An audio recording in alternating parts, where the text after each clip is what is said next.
We'll guide you through how to use the Dropbox app on your mobile device. If you find this helpful, consider subscribing and liking the video. First, open the Dropbox app on your iPhone or Android device. Once the app is open, you need to sign in with your Dropbox account. If you don't have an account yet, there's an option to sign up right on the login screen. After logging in, you'll land on the Home tab.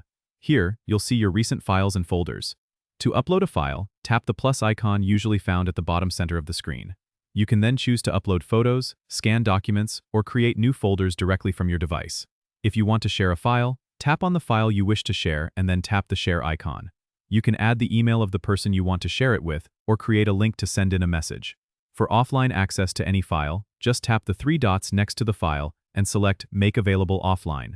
This will download the file to your device, so you can access it even without an internet connection. To organize your files, you can create new folders by clicking the plus icon and selecting Create Folder. Drag and drop files into these folders for better organization.